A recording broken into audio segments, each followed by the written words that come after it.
European union 28 countries का एक group है जिसको वर्ल्ड का सबसे एडवांस और डेवलप ग्रुप माना जाता है। इसके सदस्य देशों की कुल आबादी मिलाकर 448 मिलियन है। वहीं कंबाइंड जीडीपी 15.8 ट्रिलियन यूरोज है। इतना डेवलप होने के बाद भी यूरोपियन यूनियन ने अपने स्टैब्लिशमेंट के समय से लेकर आज तक कई प्रॉब्लम्स का सामना किया है, जिस वजह से यूरोपियन यूनियन में अब बड़े रिफॉर्म्स होने वाले हैं। ये रिफॉर्म्स क्या हैं, यूरोपियन यूनियन की स्थापना कैसे हुई, यूरोपियन यूनियन कैसे काम करता है, ये सब मैं आपको अपनी इस वीडियो में बताऊंगा। तो बिना किसी देरी के शुरू करते हैं। So let's begin. Second world war की शुरुआत साल 1939 में हुई थी और इसकी एंडिंग साल 1945 में हुई थी। वर्ल्ड वॉर फर्स्ट की तरह ही वर्ल्ड वॉर सेकेंड भी प्राइमरली यूरोप में ही फोकस थी और यूरोप में ही ज़्यादातर बैटल्स लड़ी गई थी। कई वर्ल्ड पावर के इस वर्ल्ड वॉर में इन्वॉल्व होने की वजह से यूरोप की हैवी बॉम्बिंग की गई थी। एक रफ एस्टिमेट अगर मैं आपको बताऊं तो साल 1940 से लेकर साल 1945 के बीच में यूएस और ब्रिटिश एयरफोर्स ने लगभग 2.7 मिलियन टन बम यूरोप के ऊपर गिराई थी। इस हैवी बॉम्बिंग के चलते यूरोप में काफी डिस्ट्रक्शन हुई थी, जिसकी तुलना यूके और यूएसए में हुई तबाही से नहीं की जा सकती है।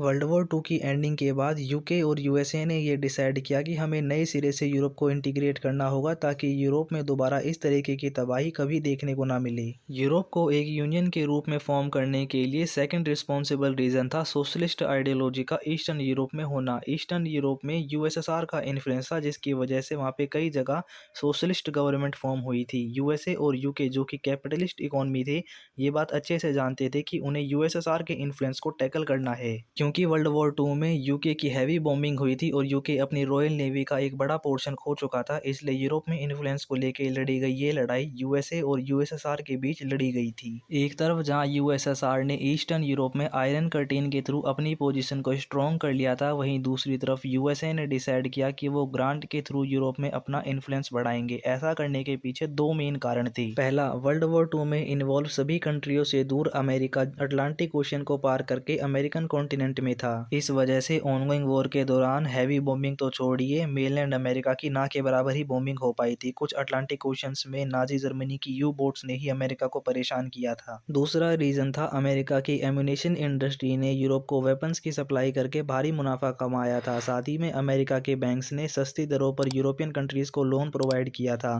एक एग्जांपल अगर आपको दूं तो ब्रिटेन ने साल 2006 में 43 मिलियन पाउंड की पेमेंट यूएसए के ट्रेजरी डिपार्टमेंट को की थी। ये उस लोन की किस्त थी जो कि उन्होंने ऑनगोइंग वर्ल्ड वॉर 2 के दौरान लिया था। अपने इन्हीं एडवांटेजेस को ध्यान में रखते हुए यूएसए ने अपने मिलिट्री ऑफिसर मार्शल की एडवाइस पर यूरोप के लिए मार्शल प्लान डिक्लेयर किया। इसमें तय किया गया कि यूरोप को America millions of dollar rebuilding के लिए प्रोवाइड करेगा। ऐसा ही प्लान अमेरिका ने ईस्टर्न यूरोप में भी रिकवरी प्लान के नाम से शुरू किया। इसके पीछे का मेन रिस्पॉन्सिबल रीजन था यूएसए का डर। यूएसए, यूके, फ्रांस साथ ही में दूसरे वेस्टर्न कंट्रीज इस बात से डरे हुए थे कि फेस बाय फेस पूरी दुनिया में कम्युनिस्ट आइडियोलॉजी का राज होगा। यूरोप में बढ़ते सोवियत यूनियन के कम्युनिस्ट आइडियोलॉजी के इन्फ्लुएंस को शुरुआती समय में ही रोक देने के लिए यूएसए ने मार्शल प्लान और रिकवरी प्लान को आगे बढ़ाया। इन सभी रीजंस की वजह से चाहे यूरोप में बढ़ती कम्युनिस्ट आइडियोलॉजी का इन्फ्लुएंस हो या फिर अमेरिका से मिल रही आर्थिक मदद हो या फिर वर्ल्ड वॉर 2 के बाद हुई आर्थिक तबाही हो, इन सभी कारणों को ध्यान में रखते हुए 5 मई 1949 को पश्चिमी यूरोप के 10 देशों ने काउंसिल ऑफ यूरोप की स्थापना की, जिनका मेन मोटिव था ह्यूमन राइट्स को प्रमोट करना, रूल ऑफ लॉ को प्रमोट करना, साथ ही में डेमोक्रेसी को प्रमोट करना। ये वर्ल्ड वॉर 2 के बाद यूरोप में फॉर्म किया गया पहला ग्रुप था। 9 मई 1950 को यूरोप में पॉलिटिकल कोऑपरेशन बढ़ाने के लिए फ्रांस के विदेश मंत्री ने एक प्रपोजल सामने रखा जिसे सुमन प्लान के नाम से जाना गया। अप्रैल 18, 1951 को ट्रीटी ऑफ पेरिस साइन की गई, जिसके बाद 6 सदस्य देशों ने मिलकर European coal and steel community की स्थापना की। साल 1955 में यूके भी इसमें शामिल हो गया। ये 6 सदस्य देश थे Germany, France, Italy, the Netherlands, Belgium और लग्जमबर्ग। ईस्टर्न जर्मनी ने इस ट्रीटी में पार्टिसिपेट नहीं किया था, सिर्फ वेस्ट जर्मनी ही कोल एंड स्टील कम्युनिटी का पार्ट बना था। मार्च 25, 1957 को ट्रीटीज ऑफ रोम पर साइन किए जाते हैं, जिसके बाद यूरोपियन इकोनॉमिक कम्युनिटी और यूरोपियन एटॉमिक एनर्जी कम्युनिटी की स्थापना होती है। 3 मई 1960 को यूरोपियन फ्री ट्रेड एसोसिएशन की स्थापना की जाती है। इसका प्राइमरीली मोटिव यूरोप में इकोनॉमिक ग्रोथ को बढ़ावा देना, साथ ही में इकोनॉमिक इंटीग्रेशन को बढ़ावा देना था। इस ट्रीटी की सफलता के चलते ही यूरोप के कई सदस्य देश जैसे कि डेनमार्क, आयरलैंड और यूके यूरोपियन यूनियन की सदस्यता के लिए अप्लाई करते हैं। यूरोपियन फ्री ट्रेड एसोसिएशन को एक बड़ी सफलता 1986 में मिलती है, जब सिंगल यूरोपियन एक्ट पास किया जाता है और 6 साल के लिए सभी तरीके की सिंगल मार्केट बनाने की कोशिश की जाती है। जून 1987 में यूरोप के ये सदस्य देश आपस में मिलकर इरेस्मस प्रोग्राम को लॉन्च करते हैं, जिसमें 10 मिलियन से ज़्यादा स्टूडेंट्स को यूरोप में वीज़ा फैसिलिटी, इसके अलावा स्टडी फैसिलिटीज़ प्रोवाइड की जाती है ताकि सदस्य देशों में वो जाकर आसानी से पढ़ सकें। इसका नतीजा ये निकलता है कि यूरोप में एजुकेशन सेक्टर बूम करता है। सेंट्रल यूनिवर्सिटीज़ के साथ ही प्राइवेट यूनिवर्सिटीज़ वर्ल्ड क्लास की एजुकेशन सेक्टर का हब बन जाती हैं। इसके बाद साल 1985 में यूरोप में शेंगेन एग्रीमेंट साइन किए जाते हैं और साल 1990 में शेंगेन कन्वेंशन पर लग्जमबर्ग में साइन किए जाते हैं। इस कन्वेंशन के थ्रू यूरोपियन कंट्रीज जो कि ईयू का पार्ट थी, उन्हें वीज़ा फ्री ट्रेवल की फैसिलिटी प्रोवाइड की जाती है। इसके बाद ऑफिशियली 7 फरवरी 1992 में द नेदरलैंड्स में एक ट्रीटी साइन की जाती है, जिसके बाद यूरोपियन यूनियन की स्थापना होती है।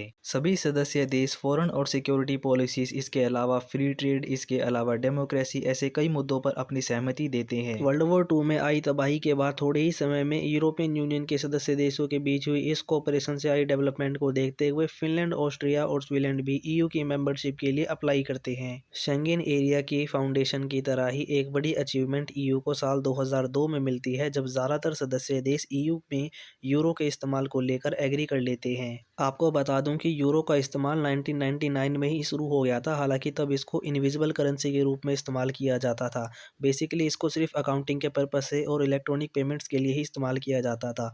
कॉइन्स के रूप में और बैंक नोट्स के रूप में इसका इस्तेमाल साल 2002 में करना शुरू किया गया था। यूरो को यूरोप की करेंसी के रूप में अपनाने का सबसे बड़ा फायदा ये हुआ कि सदस्य देशों की इकोनॉमी आपस में इंटीग्रेट करने लग गई और ट्रेड बूस्ट होने लग गया, क्योंकि जो पेमेंट सिस्टम था वो काफ़ी आसान हो गया। यूरोपियन यूनियन की इस अचीवमेंट को साउथ ईस्ट यूरोप में काफ़ी एक्नॉलेज किया जाता है। बुल्गारिया और रोमानिया न्यू मेंबर बनते हैं, वहीं टर्की, नॉर्थ मैसेडोनिया और क्रोएशिया पोटेंशियल कैंडिडेट के रूप में अप्लाई करते हैं। थोड़े और समय बाद क्रोएशिया न्यू मेंबर बन जाता है। इसके बाद Albania, Bosnia and Herzegovina, North Macedonia, Kosovo, Montenegro, Turkey और सर्बिया ईयू की मेंबरशिप के लिए अप्लाई करते हैं। यूरोपियन यूनियन के सदस्य देश ग्लोबल इश्यूज जैसे कि climate change, security, sustainable development, democracy, international relation, in issues पे इंटीग्रेट करने के लिए साल 2007 में लिस्बन ट्रीटी साइन करते हैं। इसके बाद यूरोपियन यूनियन के सदस्य देश कॉमन इश्यूज पर मिलकर काम करना शुरू कर देते हैं। कई सफलताएं भी इन देशों को मिलती हैं, जैसे कि पेरिस एग्रीमेंट हैगा। इसके बाद चाइना, रशिया या फिर टर्की को लेकर इनकी एक कॉमन पॉलिसी, मिडिल ईस्ट को लेकर इनकी एक कॉमन पॉलिसी, सिक्योरिटी एस्पेक्ट पर इनका एक कॉमन स्टांस। लेकिन बीते कुछ सालों में यूरोपियन यूनियन के सदस्य देशों के बीच में दूरियां काफ़ी बढ़ी भी हैं। एक्चुअली में ईयू अपनी इस्टेब्लिशमेंट के साथ से ही बहुत सी प्रॉब्लम्स के साथ डील कर रहा था, जो कि अब खुलकर सामने आ गई। बीते कुछ सालों में यूरोपियन यूनियन में जिस तरीके से प्रॉब्लम सामने आई है, उनमें से कुछ एक हैं। सबसे पहला है कोविड-19। कोविड-19 में जिस तरीके से यूरोप में मौतें हुई, उसको लेकर यूरोपियन यूनियन के स्टांस को लेकर काफ़ी आलोचना की गई। ईयू ने सबसे बड़ी प्रॉब्लम यूके के ब्रेग्जिट से भी फेस की थी, जब यूके ईयू से अलग हो गया था, क्योंकि यूके एक परमानेंट सिक्योरिटी काउंसिल का मेंबर हैगा यूएन में, एक वीटो पावर वाला कंट्री हैगा, एक न्यूक्लियर पावर कंट्री हैगा और काफ़ी डेवलप कंट्री हैगा। तो ईयू से उसके अलग होने से ईयू के ऊपर काफ़ी एक इम्पैक्ट पड़ा, जो कि नेगेटिव इम्पैक्ट था। ईयू ने एक बड़ा चैलेंज माइग्रेशन क्राइसिस के रूप में भी फेस किया। Basically western countries, Canada, USA, Britain के साथ मिलकर ईयू ने गल्फ कंट्रीज़ के लिए, मिडिल ईस्ट कंट्रीज़ के लिए जो पॉलिसी अपनाई थी, उससे अल्टीमेटली यूएसए को और कनाडा को अगर छोड़ दे तो ईयू ने ही सफ़र किया है सबसे ज़्यादा। इसके बाद रिसेंटली ऑनगोइंग रशिया यूक्रेन की वॉर ने भी ईयू को पूरी तरीके से डिवाइड कर दिया है। कुछ कंट्रीज़ यूक्रेन के फेवर में है, कुछ कंट्रीज़ रशिया के फेवर में है। ये तो मैंने आपको यूरोपियन यूनियन की हिस्ट्री बताई और यूरोपियन यूनियन ने हाल फिलहाल में किस तरीके के चैलेंजेस फेस किए हैं, इसके बारे में बताया। अब मैं आपको यूरोपियन यूनियन काम कैसे करता है और अब यूरोपियन यूनियन में किस तरीके के रिफॉर्म होने वाले हैं, ये आपको बताता हूँ। देखिए, ईयू एक अम्ब्रेला टर्म है। इसके अंदर 27 कंट्रीज़ आती हैं, जो कि ज़्यादातर डेमोक्रेसी को फॉलो करती हैं। इन्होंने ईयू के अंदर कुछ इंस्टीट्यूशंस, कुछ कमीशंस बनाए हुए हैं, जिसकी लिस्ट आप यहाँ देख सकते हो। सभी की बात ना करते हुए मैं आपको यहाँ पे सिर्फ council of the EU, European parliament और यूरोपियन कमीशन में होने वाले रिफॉर्म्स के बारे में ही बताऊंगा। सबसे पहले हम बात करते हैं यूरोपियन कमीशन को लेकर। फिलहाल के लिए मैं आपको पहले प्रेजेंट की सिचुएशन बताऊंगा। इसके बाद जो प्रपोजल 20 नवंबर से 23 नवंबर के बीच में ईयू में पेश किया जाएगा, उसके बारे में बताऊंगा। प्रेजेंट में जो यूरोपियन कमीशन हैगा, इसका जो नाम है वो यूरोपियन कमीशन है। अगर प्रपोजल को एक्सेप्ट कर लिया जाता है तो इसका नाम चेंज करके एग्जीक्यूटिव कर दिया जाएगा। दूसरा बड़ा चेंज होगा, फिलहाल के लिए जो यूरोपियन कमीशन के हेड हैं उनको बोलते हैं president of the European commission, जो कि फिलहाल के लिए उर्सुला वॉन डर लियन है। अगर प्रपोजल को एक्सेप्ट कर लिया जाता है तो इनका नाम बदलकर प्रेसिडेंट ऑफ द यूनियन कर दिया जाएगा। तीसरा बड़ा बदलाव गवर्नेंस रिलेटेड होगा। फिलहाल के लिए कमीशन में 27 कमिश्नर्स हैं जो कि हर एक कंट्री से आते हैं। बाद में इनकी अगर प्रपोजल एक्सेप्ट कर लिया जाता है तो संख्या घटाकर 15 कर दी जाएगी, जिनको ज्योग्राफिकली बेस पे इक्वली रीजन वाइज अपॉइंट किया जाएगा। सबसे बड़ा जो रिफॉर्म होने वाला है वो होने वाला है यूरोपियन पार्लियामेंट में। इसको आप अच्छे से समझ सको इसलिए मैं आपको पहले यूरोपियन पार्लियामेंट कैसे इलेक्ट की जाती है इसके बारे में थोड़ा सा बता देता हूँ। देखिए, यूरोपियन पार्लियामेंट में टोटल 705 सदस्य होते हैं, जिसमें से एक होते हैं प्रेसिडेंट, बाकी 704 सदस्य होते हैं। किसी भी देश से कम 6 आ सकते हैं, ज़्यादा से ज़्यादा 96 आ सकते हैं।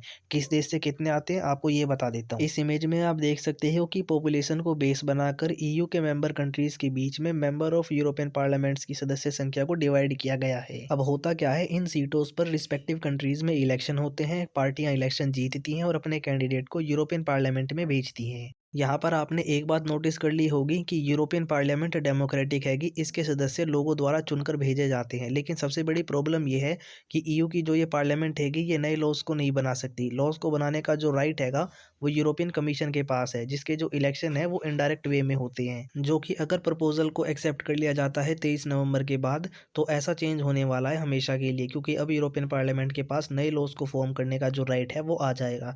दूसरा बड़ा चेंज आएगा प्रेसिडेंट को नॉमिनेट करने में। फिलहाल के लिए जो ईयू की पार्लियामेंट है इसके पास कोई भी राइट नहीं है प्रेसिडेंट को अपॉइंट करने में, लेकिन अब इसको ये राइट मिल जाएगा। तीसरा सबसे बड़ा चेंज आएगा पार्लियामेंट में कमीशन को रिमूव करने को लेकर। फिलहाल के लिए प्रोविजन इस तरीके के हैं कि एक बार में पूरे कमीशन को ही रिजॉल्व किया जा सकता है और उसके लिए सदस्य देशों के बीच में 66% की वोटिंग होना ज़रूरी है।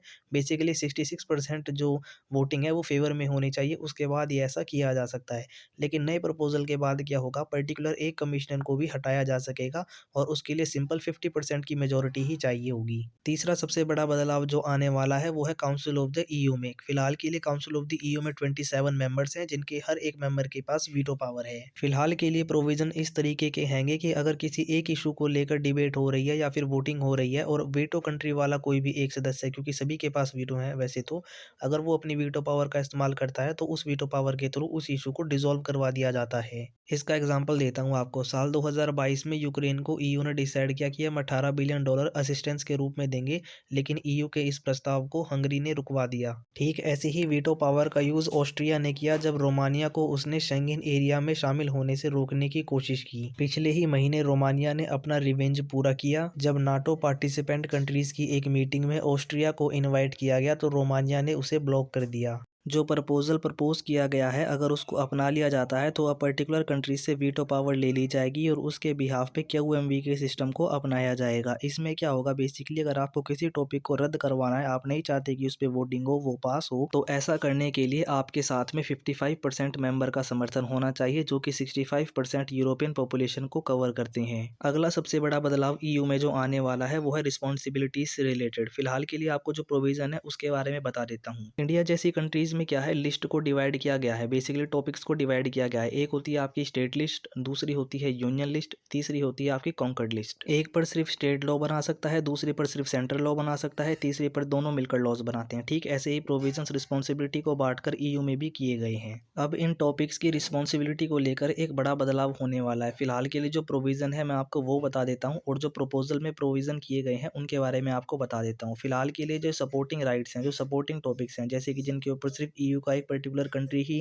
डिस्कस कर सकता है, लॉज बना सकता है, वो है public health, civil protection, industry, education. For example Germany और फ्रांस की गवर्नमेंट अपनी अपनी कंट्रीज में तय करेंगी कि इंडस्ट्री को किस तरीके से सब्सिडाइज करना है, उनको किस तरीके से सब्सिडी देनी है, एजुकेशन की पॉलिसी क्या होगी, एजुकेशन की लैंग्वेज क्या होगी, किस टॉपिक पे एजुकेशन दी जाएगी, एटसेट्रा। लेकिन जो नया प्रपोजल पेश किया गया है इसमें जो प्रोविजंस हैंगे उनके अकॉर्डिंग जो ये इशूज हैं ये कॉमन इशूज में आ जाएंगे, कॉमन रिस्पॉन्सिबिलिटी में आ जाएंगे, जिसको ईयू और पर्टिकुलर वो कंट्री दोनों ही मिलकर डील करेंगे। ठीक ऐसा ही बायोडाइवर्सिटी और इन्वायरमेंट को लेकर है, फिलहाल के लिए कॉमन रिस्पॉन्सिबिलिटी है। लेकिन नए प्रपोजल के अकॉर्डिंग अगर उसको अप्रूवल मिल जाता है तो ये ईयू के एक्सक्लूसिव राइट्स के अंदर आ जाएंगे और ईयू इसके ऊपर एज अ होल यूनिट मिलकर काम करेगा। नए प्रपोजल के तहत शेयर्ड रिस्पॉन्सिबिलिटी यानी कि ईयू और पर्टिकुलर मेंबर कंट्री जिसके ऊपर दोनों मिलकर काम करते हैं उसके एरिया को भी एक्सपेंड किया गया है, जैसे कि energy, foreign affairs, defence, border, cross border infrastructure. EU में जो ये रिफॉर्म होने वाले हैं ये अब तक के सबसे बड़े रिफॉर्म होंगे, क्योंकि किसी भी ग्रुप में, किसी भी यूनियन में